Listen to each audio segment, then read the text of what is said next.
누가복음 19장 1절에서 10절의 말씀입니다. 예수께서 여리고에 들어가 지나가고 계셨다.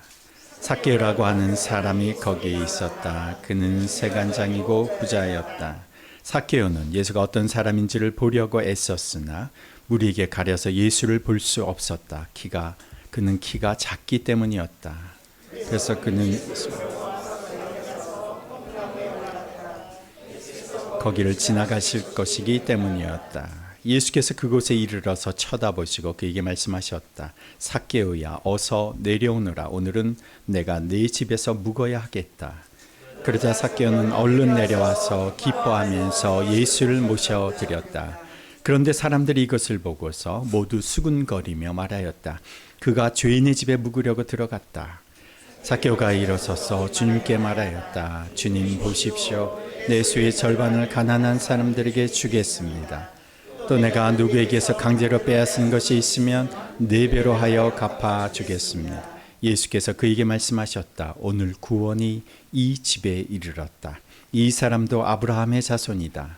인자는 잃은 것을 찾아 구원하러 왔다. 아멘. 제가 어릴 때 선물로 종합 선물 과자 세트를 받아본 적이 있습니다. 이 과자 세트에는 아이들이 좋아하는 온갖 종류의 과자들이 다 담겨져 있습니다. 과자, 비스킷, 초콜릿, 젤리까지. 제가 어릴 때 좋아하던 빼빼로, 홈런볼, 칸초, 쿠크다스, 새우깡, 바나나키, 꼬깔콘 한 박스 안에 아이들이 좋아할 만한 온갖 과자가 총 집결되어 있습니다. 이것을 받게 되면 부자가 된 듯 엄청 기분이 좋습니다. 예수님 주에 몰려든 사람들을 생각해 보면 마치 한 박스 안에 다양한 온갖 과자가 담겨 있는 것처럼 예수님 주에는 온갖 다양한 사람들이 모여 있었습니다. 죄인들, 세리들로 지칭되는 하층민의 사람들로부터 유대 사회의 지도자들까지, 갓난 아기에서부터 나이든 노인까지, 유대인에서부터 다양한 나라에서 온 이방인들까지, 남성, 여성, 자유인, 노예들, 가난한 자들, 부유층의 사람들, 지식인들, 노동자들, 이 다양한 사람들이 지금 예수님 주위에 있었습니다. 이 예수님 주위에 모인 사람들을 사람들의 종합 세트라고 할 수가 있겠습니다. 이 예수님 주위에 이 다양한 사람들을 한 사람으로 대표한다면 누가 그 사람일 수 있을까? 이 종합 선물 세트 같은 온갖 종류의 사람들을 대표할 수 있는 사람이 누가 있겠느냐? 있다면 그 사람은 아마도 삭개오였을 것입니다. 유대 사회에서 보면 세리는 가장 천대받는 사람들이었습니다. 사회적으로 죄인 취급받고 매국노 취급받는 사람들이었습니다. 가장 천대받는 하층민으로 취급되는 사람들 중에 바로 세관장인 이 삭개오가 포함되어 있습니다. 그러나 로마의 지방 관료로서 세관장의 이 권세와 권력은 막강했습니다. 뒤에 서는 사람들이 수군거리고 비아냥거릴지 몰라도 그 앞에서 상인들, 가게 주인들, 무역업자들은 꼼짝 못하고 그 사람의 비위를 맞출 수밖에 없는 막강한 세금 징수권을 가진 사람이었습니다. 그게 잘 보여야 조금이라도 세금 혜택을 볼 수 있기 때문에 어떻게든 그와 좋은 관계를 유지하려고 상인들은 애를 썼습니다.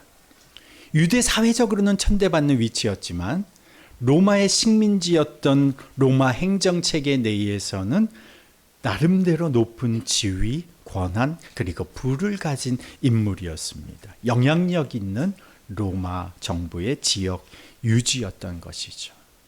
그래서 권력과 부에 있어서는 지도자층에 속한 사람이었다는 것입니다. 이렇게 삭개오라고 하는 이 인물은 당시 사회 구성원의 다양한 스펙트럼을 집약적으로 보여주는 한 인물이라고 할 수가 있겠습니다. 키는 작지만 강하고 아픔은 있지만 막강한 힘이 있고 천대를 받지만 실제로 권력과 권세를 쥐고 있는 다양한 사람들의 한 집합체가 바로 삭개오라고 하는 인물일 수 있지 않을까 생각을 합니다. 이 삭개오가 여리고에 있었습니다. 1절에서 3절 말씀을 다시 한번 보시면 1절에서 3절 함께 읽습니다. 예수께서 여리고에 들어가 지나가고 계셨다. 삭개오라고 하는 사람이 거기에 있었다. 그는 세간장이고 부자였다. 삭개오는 예수가 어떤 사람인지를 보려고 했었으나 무리에게 가려서 예수를 볼 수 없었다. 그가 키가 작기 때문이었다. 예수님 지금 어디로 가고 계시느냐? 예루살렘으로 향하고 계셨습니다. 그 여정에서 삭개오가 살던 여리고에 들어가시는 겁니다. 당시 유대인들이 갈릴리 지역에서 예수님이 갈릴리에서 예루살렘으로 지금 향하고 계신데 갈릴리 지역에서 예루살렘으로 올라가는 길은 대략 3가지 루트가 있었습니다.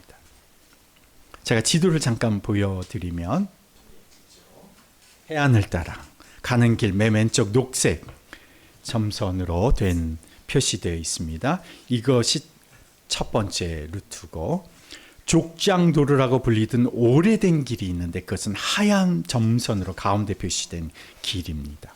그리고 또 한 코스는 요단강, 요단 계곡을 따라 난 계곡길 맨 오른쪽 빨간색으로 표시된 루트, 이 3가지 루트인데 여기에서 유대인들이 가장 많이 이용하는 갈릴리에서 예루살렘으로 가는 가장 많이 이용하는 길은 계곡길입니다. 이 갈릴리에서 이 빨간 점선의 길을 따라가다 보면 이 파랗게 표시된 요단강이 있지 않습니까? 중간에 이 요단강을 건너갔다가 다시 건너오게 되는데 유대인들은 이 사마리아 지역을 피해서 돌아서 가는 겁니다. 예수님께서 예루살렘에 올라가시는 길이 바로 이 빨간색의 계곡길을 따라가신 것으로 보이는데 사마리아 지역을 직접 통과해서 가셨는지 유대인들처럼 돌아서 가셨는지는 분명하지 않지만 그 계곡길 끝 루트로 가는 그 끝에 예루살렘에 도착하게 되어 있습니다. 그런데 예루살렘 이 도착 전에 어디를 반드시 거쳐가느냐?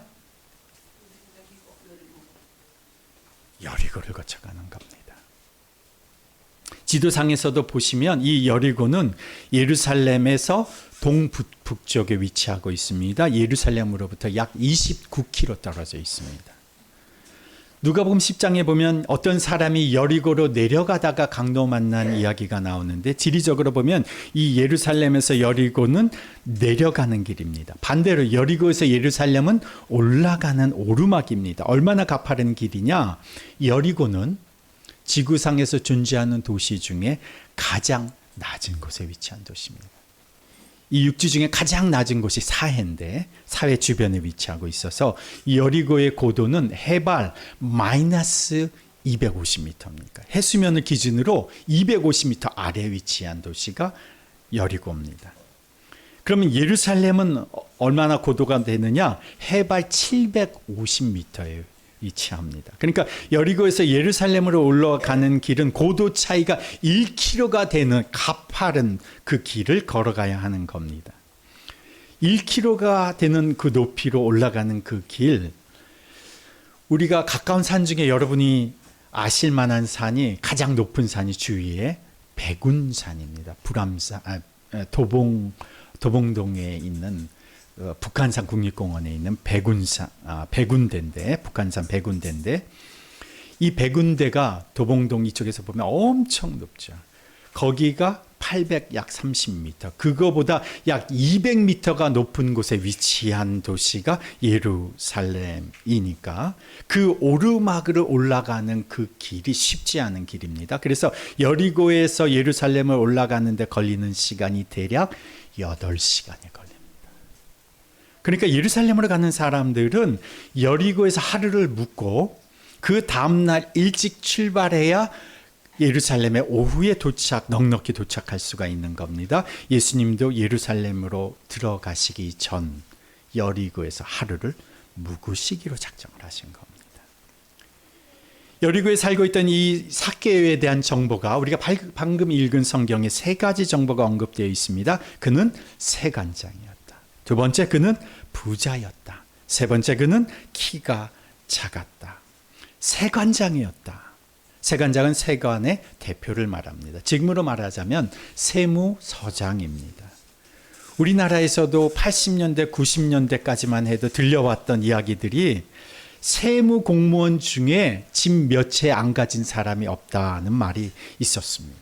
얼마든지 뒤로 부를 축적할 수 있는 막강한 자리가 세무 공무원이 있습니다. 이게 몇십 년 전만 해도 그래. 그런데 2000년 전에 삭개오가 여리고에 있던 세무서장이었습니다. 로마 정부로부터 세금 징수권을 낙찰받아서 로마 정부에 상납해야 하는 금액 상납하고 그 이상 걷어들인 돈은 다 자기의 수입이 되는 위치입니다. 자신이 원하는 만큼 얼마든지 세금을 징수할 수 있는 합법적 권력을 가진 자입니다. 이 여리고에 세관이 있었는데, 여리고에 세관이 있었고 삭개오가 그 세관장이었는데, 이 여리고의 세관은 막대한 세금이 거치는 곳이었습니다. 여리고는 그 주변에는 황량한 지역이었는데, 여리고는 마치 오아시스 땅과 같은 비옥한 땅이었습니다. 이곳에서 무엇이 생산되느냐? 향료가 생산되는데, 이 향료는 몸에 뿌리는 화장용으로도 쓰이지만 음식에 들어가는 향신료로도 지중해 연안에서 아주 광범위하게 소비되었기 때문에 이 향료 판매로 인한 막대한 세금이 바로 어디에서? 이 여리고에서 거친 겁니다. 또 향료를 살아오는 이 여러 아라비아의 교역상들의 교역으로 인한 세금 또한 거쳐서 이스라엘 전역에서 걷어들이는 세금 액수가 여기 여리고와 가버나움이 가장 많았다고 합니다. 지리적으로는 가장 낮은 곳에 위치해 있었지만 가장 높은 세금 수입을 올리는 이곳에서 삭개오는 합법적으로 부를 취할 수 있는 사람이었습니다. 그가 세관장이었고 그래서 그는 부자였습니다. 그러나 유대인 사회에서는 이 세관장이요 부자인 이 삭개오는 유대인의 고열을 짜서 자기 배를 채우는 자라고 하는 매국노 취급을 받았습니다. 가까이에서는 안 될 죄인이다, 범죄자다, 이런 취급을 받았습니다. 그에 대한 또 한 가지 언급이 그는 키가 작았다. 키가 작은 것은 그가 가진 핸디캡입니다. 당장 예수님이 여리고에 오셨는데 그는 키가 작아서 키 큰 사람들에게 가려져서 예수님을 볼 수가 없었습니다. 세 가지 정보가 있었죠. 세관장이요 부자였다. 이것은 긍정적인 정보이면서 동시에 부정적인 정보이기도 한데, 마지막 세 번째 정보는 그에게 아주 치명적인 핸디캡이었던 것입니다. 신체에 대한 핸디캡을 가지고 있는 사람이 삭개오였다는 것이죠. 제가 사람들로부터 상담 중에 여러 차례 제가 이런 이야기를 들은 적이 있습니다. 나는 왜 이런 부모를 만나게 돼서 이렇게 살게 되었는가? 제가 이런 이야기를 여러 청년들로부터 들었습니다. 삭개오처럼 어떤 사람은 키나 신체에 대한 핸디캡이 있는 사람이 있습니다. 학벌이나 배경에 대한 핸디캡이 있는 사람도 있습니다. 가난, 빈곤이라고 하는 경제적인 핸디캡이 있는 사람도 있습니다. 저런 사람이라면 정말 부족함이 없겠다, 정말 저 사람이라면 남 부러울 것이 없겠다라고 생각되는 사람이라도 실제로 가까이 있어 보면 보이지 않는 핸디캡을 가지고 있습니다. 말 못할 질병의 핸디캡을 갖고 있기도 하고, 자녀의 핸디캡을 갖고 있기도 하고, 가족 관계의 핸디캡을 갖고 있기도 하고, 성격이나 언어의 핸디캡을 갖고 있기도 합니다. 누구나 말하지 못하는 핸디캡을 하나, 두 개 정도는 우리가 가지고 있다는 거죠. 다만 삭개오는 그것이 눈에 띄는 도드라지는 핸디캡일 뿐인 겁니다.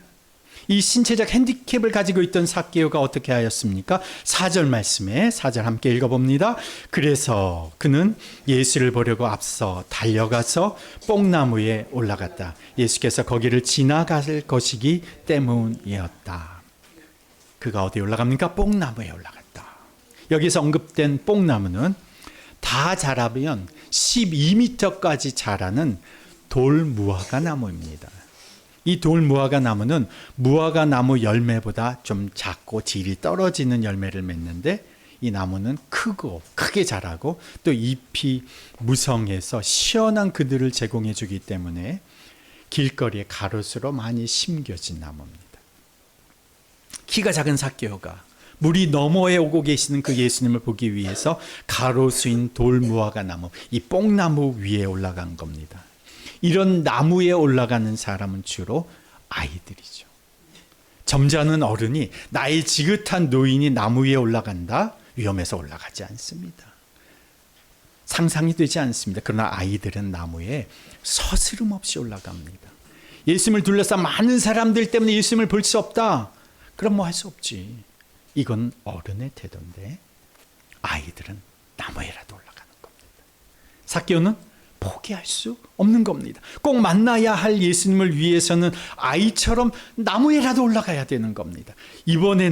이번 기회를 놓칠 수 없다는 이런 절박함이 그에게 있었던 것입니다. 마치 어린아이와 같은 간절함이 그에게 있었던 것입니다.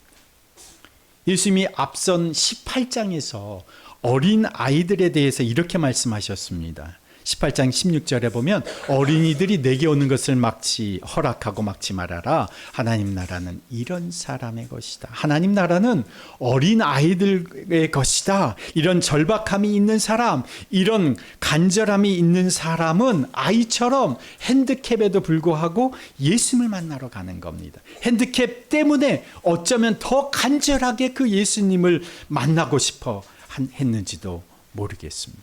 얼마 전에 경상도 지역의 영덕과 안동 이 지역의 산불 피해로 많은 집과 재산이 불탔습니다. 그 중에 영덕에 있던 한 교회의 목사님의 인터뷰가, 그 피해를 입은 지역의 교회 목사님 인터뷰가 신문에 실렸습니다. 영덕에 있는 빛과 소금 교회인데, 제가 아는 교회도 여기 가까이 빛과 소금 교회가 하나 있는데 영덕에 있는 교회입니다. 이 교회가 2018년 태풍 콩레이가 왔을 때 수해를 입어서 그 어려움을 다 겪었던 교회였습니다. 그래서 수해가 안 나는 지역으로 옮긴 것이 지금 영덕이었다는 거예요. 그런데 이번에는 수해는 안 나는데 산이 가까워서 산불로 모든 것을 잃고 말았습니다. 근데 그 인터뷰 기사 내용을 보니까 그의 아버지가, 아마 아버지도 목사님이셨나 봐요. 2005년에 태풍 나비로 교회가 수해를 입었을 때에 그 아버지가 그 수해 입었던 그 당시에 그 모습을 이 목사님이 기억하는데, 찬송가 370장에 주 안에 있는 나에게 딴 근심이 있으랴 십자가 밑에 나아가 내 짐을 풀었네. 그 찬송을 아버지가 그 수해를 입었을 때 그 찬송을 부르시면서 그 어려운 때를 견뎌나가는 모습을 보셨다는 거예요. 그런데 그 아버지가 계시던 그곳이 3년간 여름마다 수해를 겪었답니다. 아버지가 그때마다 불렀던 그 찬송, 그 찬송이 370장. 주 안에 있는 나에게 딴 근심이 있으랴. 그 후렴이 주님을 찬송하면서 할렐루야 할렐루야 내 앞길 멀고 험해도 나 주님만 따라가리. 이렇게 부르셨던 그 찬송이 이번 산불 피해를 입었을 때 기억이 나더랍니다. 그래서 자신도 그 찬송을 고백하고 부르며 고백해왔다는 겁니다. 불탄 교회, 그 교회 사택도 함께 있었는데 그 불탄 교회 앞에서 그가 이렇게 고백을 하는 겁니다. 모든 것이 다 타버렸지만 하나님 한 분으로 감사하겠습니다. 하박국 선지자처럼 하나님께 감사하고 고백하며 이 어려움을 극복하겠다고 다짐하는 이 목사님의 고백을 읽으면서 제가 얼마나 가슴이 뭉클했는지 모릅니다. 지금 내가 갖고 있는 어쩌면 극복될 수 없는 재앙에 가까운 핸디캡이, 지금 내가 가지고 있는 경제적인 핸디캡이, 지금 내가 마주하고 있는 장애와 한계와 장벽이 나에게 핸디캡인 것임은 분명하지만 그 그것 때문에 예수님을 만날 수 없는 것은 아닙니다. 오히려 그것 때문에 더 예수님을 만나야 하는 겁니다. 핸디캡 때문에 예수님을 볼 수 없던 삭개오는 간절함과 절박함으로 이 예수님을 만나기를 원했습니다. 그런 그의 눈에 띈 것이 길가에 서 있던 뽕나무였습니다. 삭개오는 가로수 중에 가장 키 큰 그 뽕나무로 올라간 것입니다. 그곳에 올라가서 서서 보니 지금까지 보이지 않았던 군중 너머가 훤히 보이기 시작하는 겁니다. 물이 저편에 계신 예수님의 모습이 보이기 시작합니다. 그동안 가려졌던 그의 시야가 막힘없이 활짝 열리게 되었던 것입니다. 단순히 뽕나무였는데 간절함이 있던 그에게 그 나무는 어떤 사람보다 더 긴 다리가 그에게 되어주었던 것이죠. 나무에 선 삭개오, 누구보다 더 긴 다리를 가지고 선 이 삭개오는 막히지 않은 시야로 예수님을 또렷이 볼 수 있게 된 것입니다. 그 삭개오와 예수님의 눈이 마주쳤습니다.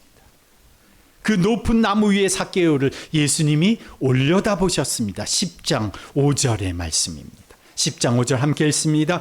예수께서 그곳에 이르러서 쳐다보시고 그에게 말씀하셨다. 삭개오야 어서 내려오너라. 오늘은 내가 네 집에서 묵어야 하겠다. 이 쳐다보시고가 위로 올려보신 겁니다. 삭개오를 올려다보시고서 말씀하시는 겁니다. 삭개오야 어서 내려오너라. 오늘은 내가 네 집에서 묵어야 하겠다. 삭개오가 어떻게 합니까? 6절에 그러자 삭개오는 얼른 내려와서 기뻐하면서 예수를 모셔 드렸다.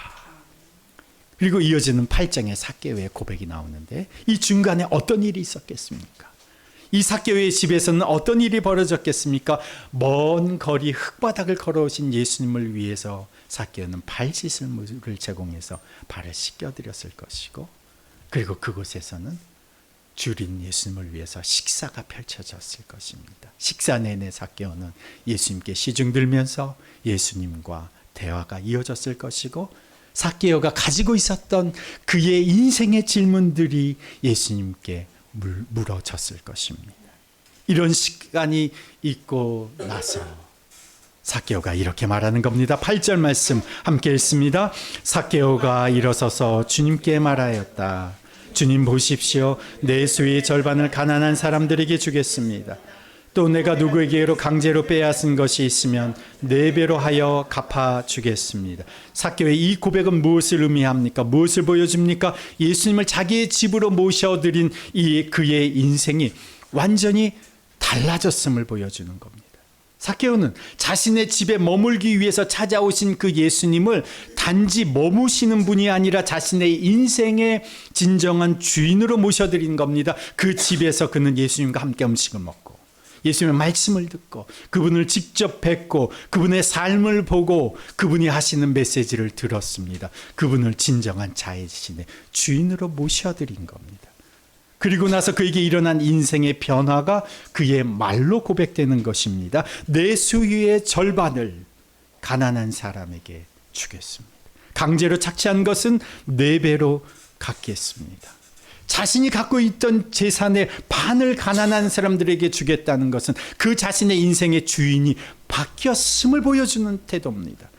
예수님을 자신의 인생으로 주인으로 모셨기에 일어나는 변화입니다.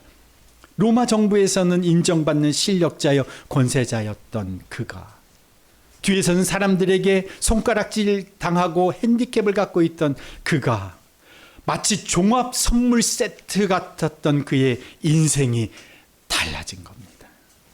이것이 무엇입니까? 이것이 예수님 주위에 모여든 온갖 다양한 사람들에게 예수님이 바라시는 진정한 변화인 겁니다. 종합 선물 세트 같았던 삭개오의 인생이 자신의 집을 찾아오신 예수님을 통해서 하나님 나라 백성이 된 것입니다. 그의 이름대로 된 것입니다. 그 이름이 무엇입니까? 삭개오. 그 이름의 뜻은 의로운 자라는 뜻입니다. 하나님이 인정해 주시고 받아주신 의로운 자가 된 것입니다. 구원받은 자가 된 것입니다. 예수님이 이를 확증해 주십니다. 9절 10절에 오늘 구원이 이 집에 이르렀다. 이 사람도 아브라함의 자손이다. 인자는 잃은 것을 찾아 구원하러 왔다. 제가 아까 여리고의 그 사진을 보여드리면서 여리고는 예루살렘으로 향하여 가기 전 마지막 하루를 보내는 곳이다 말씀을 드렸습니다. 여기에서 밤을 보내고 그리고 그 다음날 아침 일찍 올라가야 예루살렘에 오후에 도착하게 되는 겁니다. 예루살렘에 올라가면 어떤 일이 벌어지게 될까요? 세 차례나 예수님께서 제자들에게 말씀하신 대로 예수님은 예루살렘에서 고난당하시고 찢기시고 모욕과 천대를 받으시고 채찍에 맞으시고 그리고 결국 십자가에서 죽게 되실 것입니다. 지금 이 여리고에서의 하루가 어떤 하루입니까? 예수님께서 여리고에 마지막으로 머무시는 하루입니다. 예수님이 예루살렘으로 떠나가시면 예수님은 두 번 다시 여리고에 오지 않으십니다. 예수님이 여리고에 오신 마지막 방문에서 예수님이 누구에게? 삭개오에게 제안하신 겁니다. 내가 오늘 너 집에서 머물러야 하겠다. 이것은 이 한글 성경으로 보면 이건 단순히 의사를 묻는 제안처럼 보이지만 이건 단순한 제안이 아닙니다. 이 문장을 원어로 보면 머무르다라고 하는 이 헬라어 동사 앞에 틀림없이 해야 한다라고 하는 의미의 조동사가 같이 붙어 있습니다. 그래서 영어 성경은 이 부분을 이렇게 번역했습니다. I must stay at your house today. 나는 오늘 너의 집에 반드시 머물러야 하겠다. 예수님은 여리고에 머무르신 예루살렘에 올라가시기 전 마지막 머무르시는 여리고에서 삭개오의 집에 머무르시기로 작정을 하신 겁니다. 그래서 일부러 삭개오를 찾아오신 겁니다. 그래서 나무 아래에서 그의 이름을 부르신 겁니다. 그 앞에 보면 부자 청년 이름이 알려지지 않았습니다. 그런데 나무 밑에서 우러러보시고 삭개오의 이름을 부르신 겁니다. 삭개오야 내려오너라. 이 여리고를 지나서 이제 예수님께서 예루살렘 성으로 들어가시는데 그 다음날 올라가시죠. 예루살렘 성이 전체가 다 보이는 언덕에서 예수님이 뭐라고 이렇게 말씀하십니다. 예루살렘 이 성은 무너지고 그 안에 사람들 짓밟히게 될 것이다. 왜냐? 그것은 너희가 예루살렘을 가리킵니다. 너희가 하나님께서 너를 찾아오신 때를 알지 못했기 때문에. 예루살렘은 하나님이 찾아오신 그때를 알지 못하고 보지 못했습니다. 여리고에서 지금 하나님께서 여리고를 찾아오신 때를 안 사람이 누굽니까? 바로 삭개오였다는 것이죠. 오늘 나는 무엇에 둘러싸여 있습니까? 키 크고 힘 있는 사람들에게 둘러싸여 아무것도 보이지 않습니까? 재정적인 압박의 장벽에 둘러싸여 있습니까? 사람들로부터의 오해와 비난, 천대와 비아냥의 그 울타리에 둘러쳐져 있습니까? 아니면 내 스스로의 신체적인, 정서적인 핸디캡에 빠져 있습니까? 무엇이 우리를 둘러싸고 있습니까? 무엇이 하나님을 보려고 하는 우리의 시야를 막고 있습니까? 그때 하나님이 우리를 찾아오시는 겁니다. 하나님이 나의 여리고로 들어오시는 겁니다. 내 기로는 그 하나님을 만날 수 없을 때 어떻게 하여야 하겠습니까? 내가 올라갈 만한 나의 뽕나무는 내 주위에 어디에 있습니까? 예수님께서 내가 올라갈 만한 나무가 되어주시는 겁니다. 하나님과 눈이 마주칠 수 있는 그 높은 위치로 우리를 올려주시는 겁니다. 예수님이 나의 뽕나무가 되어주시는 겁니다. 이것이 바로 예수님께서 십자가에서 하신 일입니다. 나를 그 나무 위로 올리셔서 나를 대신하여서 죽으시고 나를 하나님과 눈이 마주칠 수 있는 그 자리로 나를 인도해 주시는 것입니다. 우리를 그 나무 위로 올리셔서 하나님과 화해시켜 주시고 예수님만이 누리시는 하나님 나라를 차지하게 해 주신 것입니다. 이것이 핸디캡을 가진 우리가 예수님을 통해서 누리게 되는 놀라운 하나님의 축복입니다. 오늘 구원이 이 집에 이르렀다. 이 사람도 하나님의 자손이다. 기회가 많은 것 같지만 오늘이 사실은 기회가 있는 마지막 날입니다. 여러분, 내일은 여러분에게 약속되어 있지 않습니다. 내일은 우리에게 보장되어 있지 않습니다. 내일은 우리 인생의 영역이라고 아무도 장담할 수 없습니다. 내일이면 이제 예수님은 예루살렘으로 올라가 버리십니다. 종합 선물 세트 같은 다양한 사람들에게서 예수님이 바라시는 것이 무엇입니까? 변화된 삶입니다. 삭개오 같은 삶입니다. 다양한 군의 사람들을 한 사람에게 보여주는 이 삭개오가 예수님이 바라시는 변화의 모델입니다. 그가 어떤 배경이든, 그가 어떤 권세와 힘을 지녔던, 어떤 핸디캡을 가졌던, 주님 오늘 여기 계실 때 나를 구원해 주십시오. 주님 여기 계실 때 나를 만나 주십시오. 절박한 심정으로, 가난한 심정으로, 어린아이와 같은 심정으로 주님께 부르짖을 때 주님은 만나 주시고 새로운 변화를 우리의 삶에 가져오시는 겁니다. 오늘이 기회가 있는 마지막 날이라는 겁니다. 내 인생이 오늘 주님의 구원이 임하는 집이 되시기를 바랍니다. 우리의 가정이 오늘 예수님이 머무시는 집이 되시기를 축원합니다. 여리고의 마지막 날처럼 절박한 심정으로, 애타는 심정으로 하나님을 만나기 원하는 인생에게 오늘 예수님이 나의 올라갈 만한 나무가 되어 주시는 겁니다. 그분으로 인해서 우리는 하나님을 만나게 되고 하나님을 경험하게 되고 그리고 변화된 삶을 시작하게 되는 겁니다. 주님, 내 인생에 진정한 주인으로 오셔서 머물러 주십시오. 나를 다스려 주시고 내 가정을 다스려 주시고 내 일터와 사업을 주님께서 친히 주장하여 주소서.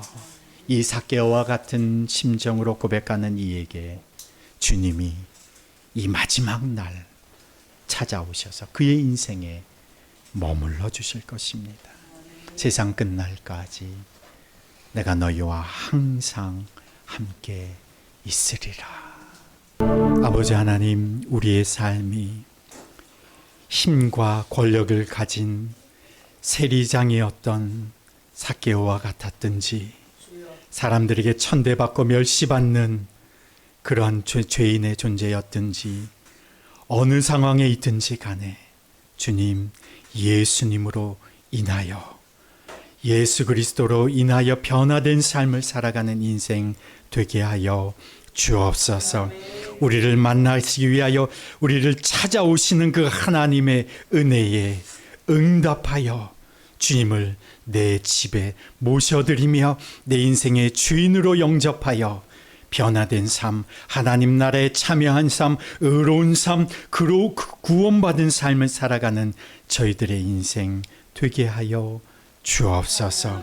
우리의 인생 삭개오와 같은 심정으로 주님을 만나 주님 안에서 변화된 삶을 살아가기로 결단하며 주님, 이 예물을 주님 앞에 올려드립니다. 주님, 이 예물을 받아주시고 이 예물에 담겨진 우리의 인생, 우리의 마음을 주님 받아주셔서 오늘 이 시대 속에서 하나님이 일으키시는 새로운 변화의 역사에 참여하는 자가 되게 하여 주시옵소서.